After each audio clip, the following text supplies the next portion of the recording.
O quinto dia da travessia. A alma do mundo. Texto de autoria de Yoskás. Estávamos no quinto dia da travessia.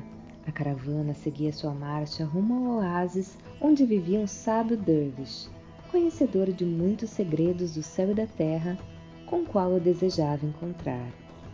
Entre peregrinos, mercadores, turistas e encarregados, dezenas de pessoas integravam a caravana e viajavam pelas areias do Saara.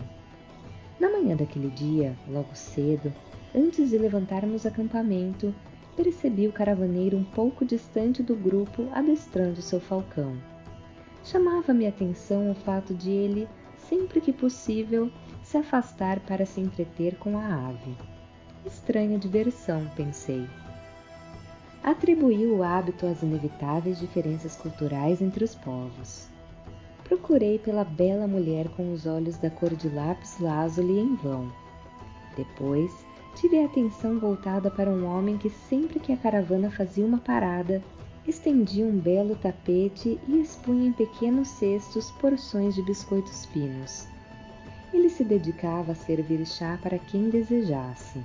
Esse homem não trabalhava na caravana como de início pensei. Uma vez por ano, viajava para encontrar com parentes. Realizava o cerimonial do chá por prazer. Fiquei impressionado com o capricho com o qual ele se dedicava a essa tarefa.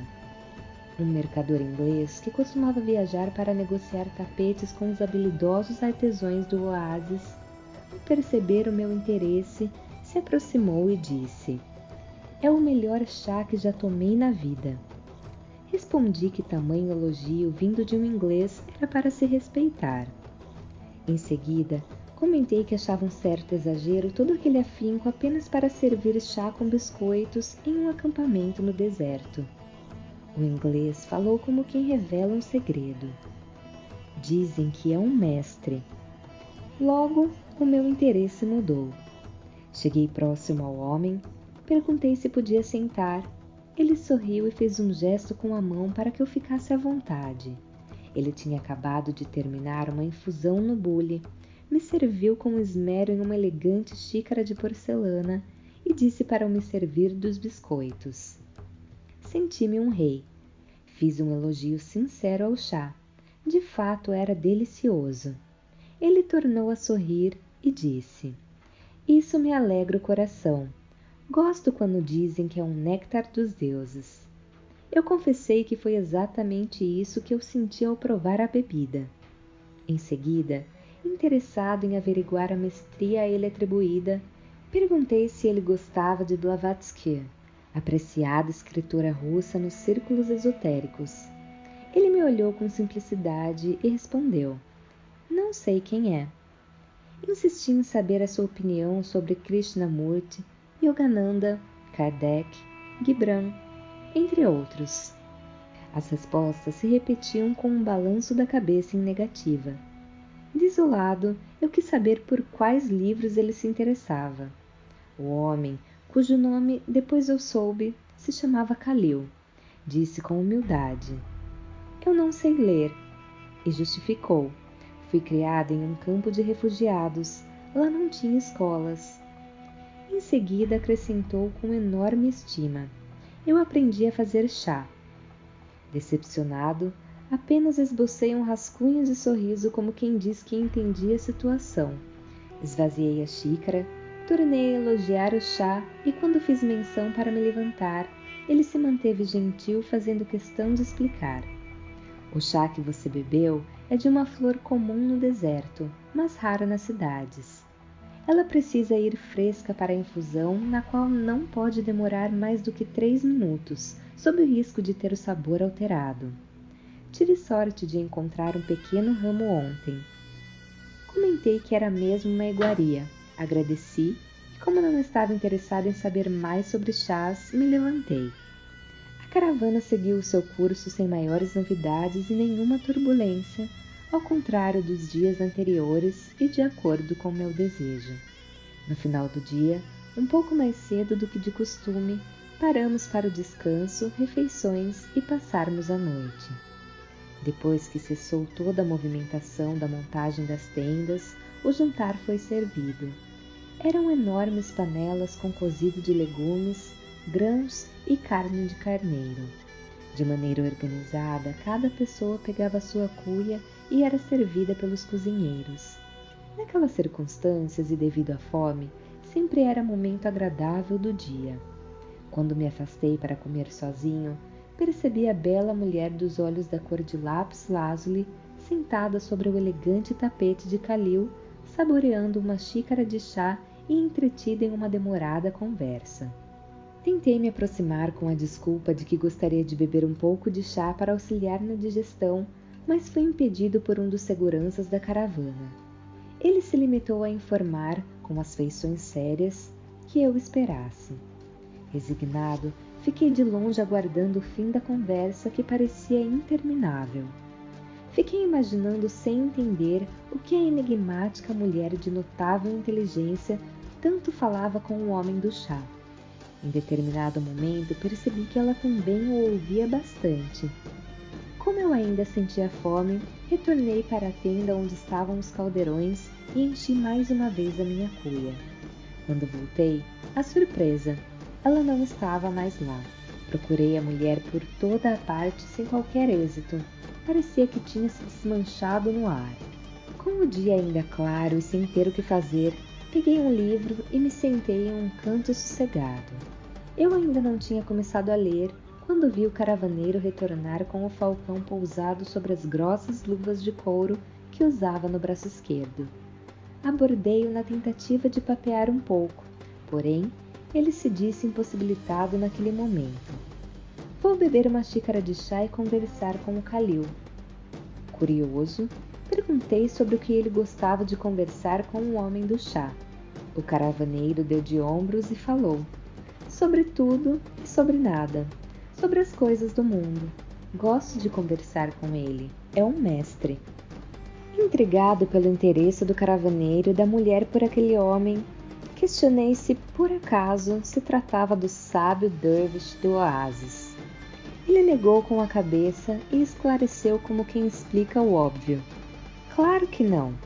E acrescentou com sinceridade. São pessoas bem diferentes, cada um com a sua beleza. De longe observei o caravaneiro conversar por longos minutos com o homem do chá. Ora um falava, ora era o outro. Por vezes deram boas risadas. Foi a primeira vez que vi o caravaneiro sorrir. Mais tarde, quando as primeiras estrelas começavam a surgir, voltei a Calil, que numa mistura de delicadeza, paciência e alegria, continuava a oferecer chá para todos. Servi-me de mais uma xícara e perguntei-lhe se era um mestre, como todos comentavam. Ele me olhou com doçura e respondeu em um tom no qual as palavras tinham a mesma suavidade dos seus olhos. Claro que não. Comentei que eu estudava metafísica há muitos anos e queria encontrar com o dervish do oásis. Calil balançou a cabeça como quem diz que entende e falou. É uma boa pessoa. Costumamos tomar chá juntos. As nossas conversas são muito animadas. Eu quis saber sobre o que eles conversavam. O homem do chá respondeu com sofisticada simplicidade. Sobre todas as coisas e sobre nada. Essa leveza do encontro, por vezes, dá asas à imaginação e nos leva a lugares desconhecidos onde se é possível ver sem o véu da ilusão. Questionei se esse poder vinha do chá. Ele deu uma risada deliciosa e explicou. Claro que não. Toda a magia vem de dentro para encantar o que existe fora. Todo o poder vem da alma. Quando a sua alma encontra um bom lugar para passear dentro de outra pessoa, acontece um encanto. Duas velas juntas iluminam melhor um ambiente. Cuido para que a minha alma seja hospitaleira e permita um pouco de conforto a todos que chegarem. Perguntei quem tinha ensinado isso a ele. Calil deu de ombros e disse: Ninguém. Aprendi servindo chá. Antes que eu pudesse prosseguir naquela conversa, outras pessoas chegaram em busca de uma boa xícara de chá. Afastei-me e fiquei com aquelas palavras circulando na mente na tentativa de encontrarem o melhor sentido. Foi quando tornei a ver o caravaneiro. Ele estava afiando um punhal na pedra. Ao me aproximar, comentei que o homem do chá era uma pessoa interessante, embora fosse um analfabeto. O caravaneiro me olhou como quem está diante de uma criança e falou: a cultura e o conhecimento têm um valor inegável e devem receber todos os estímulos. No entanto, a sabedoria está na alma do mundo. Apenas lá poderemos encontrá-la. Eu disse que tudo aquilo era bastante enigmático e quis saber se ele poderia explicar melhor. O caravaneiro não se fez de rogado. É preciso botar a sua alma em tudo o que você fizer, das coisas mais importantes às mais banais. É uma maneira de oferecer a sua alma ao mundo. Em contrapartida, o mundo lhe devolve a própria essência, a sua alma, a alma do mundo. Lá existe muita luz. Khalil coloca sua alma no chá que faz. Então, quando o serve às pessoas, entrega ao mundo pequenas porções do melhor que existe em si. Cada xícara de chá é adoçada com gotas da sua alma. O chá de Khalil tem a alma de Khalil. Assim a sua essência se envolve e se funde com a essência do mundo. Isso é magia. Isso encanta e transforma. Questionei se isso apenas era possível com o chá. O caravaneiro franziu as sobrancelhas e disse sério: claro que não. É imprescindível que se coloque a alma em absolutamente tudo o que fizer, das pequenas ações do cotidiano às escolhas angulares da existência, no ofício e na arte. É preciso que se dê vida às coisas, aos lugares e que se anime a vida de outras pessoas. Isso faz com que a sua alma possa colorir e iluminar tudo o que tocar. Isso permite a conexão com a alma do mundo e a toda a sabedoria e amor contidos ali. O caravaneiro tornou a se concentrar e afiar o punhal na pedra. Eu fiquei ao seu lado por algum tempo sem dizer palavra, concatenando as ideias. Quebrei o silêncio ao comentar que, de fato, a caravana tinha a alma dele, do caravaneiro, como se fosse uma extensão natural do seu corpo, dos pensamentos e dos seus sentimentos. Satisfeito com a minha própria conclusão, arrematei dizendo que a caravana era a perfeita fotografia da alma do caravaneiro. Ele me olhou, sorriu e disse: amo a caravana e coloco a minha alma nela. Esforço-me para que todos possam viajar com o conforto possível e cheguem ao destino com segurança. Tudo nasce com a responsabilidade de estar por inteiro nas mínimas coisas de cada dia. O compromisso se expande até ultrapassar a própria fronteira, então se torna amor. Ao fazer com que a minha alma pulse por toda a caravana, fortaleço a todos os seus integrantes com o poder da minha essência. Assim desperto a alma do mundo e ela nos ajuda a atravessar o deserto. Ele fez uma pausa para examinar o punhal, o guardou na bainha e concluiu: quando movimento a minha alma, manifesto o que de melhor há em mim e me aventuro na alma do mundo. Esta é a travessia para o inimaginável. O caravaneiro se foi. Fiquei pensando em como eu poderia oferecer a minha alma ao mundo.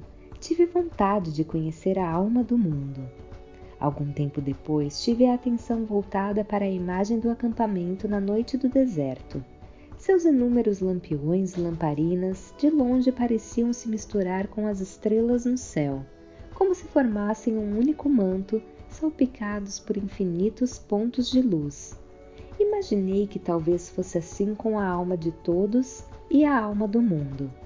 Percebi que distante, no alto de uma duna, uma pessoa rodopiava sozinha, como em comunhão com o universo, como se sua alma bailasse com a alma do mundo. Achei que talvez fosse a bela mulher com os olhos da cor de lápis lazuli, mas nem tentei chegar perto para me certificar. Tive a absurda impressão de que ela se dissolveria no ar à menor aproximação. Voz de Paula Pauline.